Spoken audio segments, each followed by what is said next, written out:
Hey, this is Todd with flickofthepick.com, bringing you today a whammy bar trick with your Floyd Rose. Alright, today's lesson we're going to deal with the whammy bar. If you own a Floyd Rose, I'm not sure you could do this with, you might be able to do it with the standard tremolo, but this is mainly designed for a Floyd Rose Tremolo System.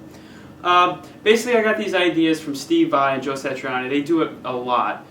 Basically, what you're going to do is you're going to need some distortion for this lesson.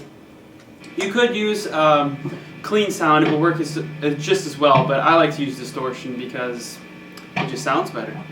Basically, this first trick that I'm going to go over is, what we're going to do is you're going to take your whammy bar and you're going to throw it in reverse, 180 degrees, just like this.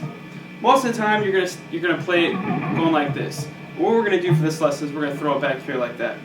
Pick any note on the neck. I'm going to start here on the G string on the 5th fret.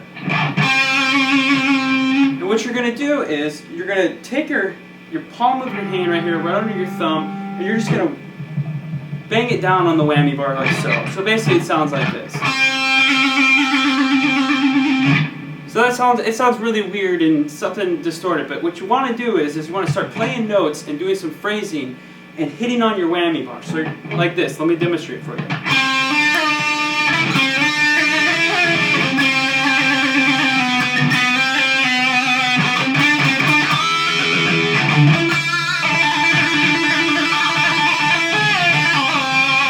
Like that. So I mean, basically, as you can tell, it's going to bring a whole new dimension to your playing and your lead lines. If you're not really familiar with using a whammy bar, you're new to this is something you can adapt to. It's going to take some time to get under your fingers and when to know, because if you don't know how to do it correctly or with the right amount of force on your whammy bar, it might sound a little out of tune, like it just doesn't sound right. You have to have some panache to it. Just barely hit your whammy bar. You just want to go like that, barely. You get that nice sound. Okay, the second trick I'm going to show you here, it's similar to the first one, but instead of hitting it down with the palm of your hand like we did before, here, you're going to take it, you're going to put it within your index finger and your thumb, and you're going to grip it like so, and you're just going to wobble it. So you're going to hold on to the whammy bar, not hit it. You're going to hold on to it with your two fingers here like this. So let me demonstrate that for you.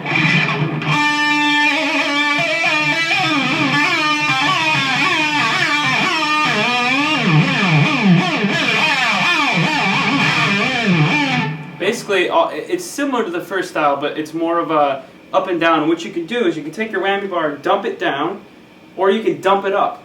And the good thing to do when you're doing this is when you're phrasing. Right after you slide into a note, pound down on the whammy bar, and then if you're sliding back up, take it up. Bring the whammy bar back up. Like so.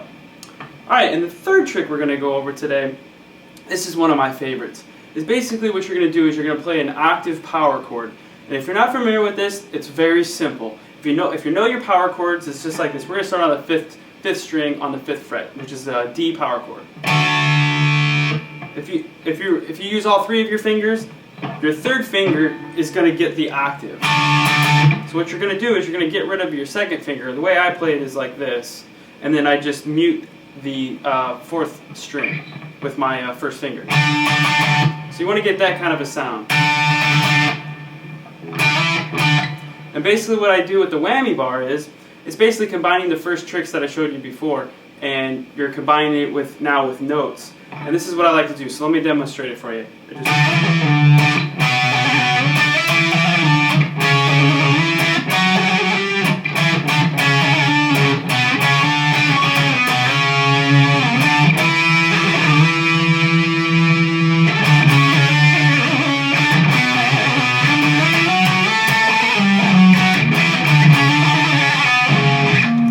So there you go.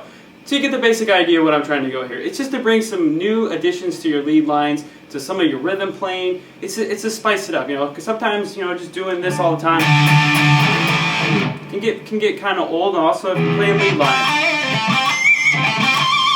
you can throw in stuff like that, you know, and you can do bends and all that. But you know, using that whammy bar just gives a whole new sound. It kind of sounds like a sitar or Indian music or something like that.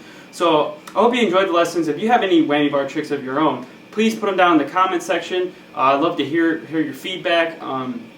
And also, I'm open to new ideas as well. But I hope you enjoyed this lesson. Stay tuned for more from flickofthepick.com. Follow us up on Twitter. It's Flick of the Pick. And other than that, I hope you guys enjoyed.